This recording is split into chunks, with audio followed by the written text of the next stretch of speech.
After 6 successive quarterly losses, the Finnish phone company Nokia is back in profit. But the company scrapped its dividend to shareholders and its share price has fallen. Well, Ben Rooney has been looking at the numbers. Is this finally a turnaround for Nokia? I think there's the adage we have to use here is one swallow doesn't make a summer. On the positive side, and it's great to be able to talk about positive things about Nokia, yeah, fantastic. They've made a profit in this quarter, and the other great thing is they have sort of changed the pace of the company. They're producing lots of phones, they're getting things out there. So there is a feeling that there's sort of momentum behind it. I was just going to ask you, how did they actually achieve this turnaround? I mean, they have this new smartphone, the Lumia, which seems to be quite successful. Is that how it's... Yeah, it's successful-ish. I mean, I think the problem is when you actually look at the fundamentals, when you look at the figures, and we've got them here, yes, their operating profit, if you take device and services, their operating profit is up by 36%. But their sales are down by 36%. So clearly the way they are doing this, and again it's the same in Nokia Siemens network, sales up 5%, profit up 275%.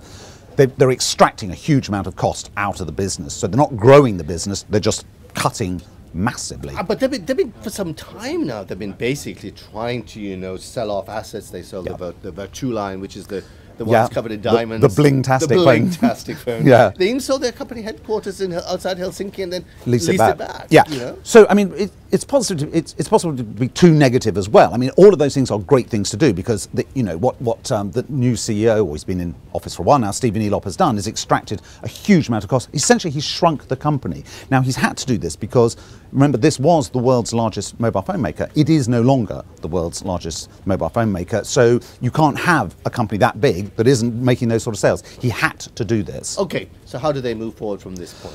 Well, unfortunately, the next set of, they've already warned us. I mean, there's nothing like getting your bad news in first, that the next quarter, Q1 of this year, is going to be bad. It's going to be off by about 2%. Now, historically, the last quarter of the year is always big. The first quarter is always bad. What we need to see is, first of all, how bad is it? And then really some indication of what the next quarter is going to be like before we have any real idea. I mean, I gather they've actually said they're trying to really push into China here. They're stressing about the third mobile ecosystems, as they call it. Yeah. You can explain that to us. Okay, well, the third mobile ecosystem, essentially, Android is the world's largest now, and then Apple. So there's a big fight on now who's going to be the third one. They use the Microsoft Windows Phone ecosystem up against perhaps the BlackBerry RIM. RIM's not doing quite so well at the moment. There is a bit of momentum, a little bit of momentum behind Windows Phone. As for China, I haven't actually looked at in detail at the China figures, but I would be surprised if China is holding up for them. I need to look at that more carefully. It'll be interesting to see. Okay, but basically, is this why the share price is actually down on the news?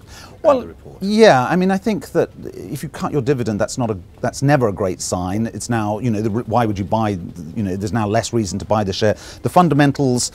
Still, we need to see. I think we still need to see more evidence. This is only one quarter, and he's achieved that profit by throwing everything out, including selling grandparents all over the place. Ben, thanks a lot. Well, good news from Nokia, but as you said, qualified news. Good news. Thank you.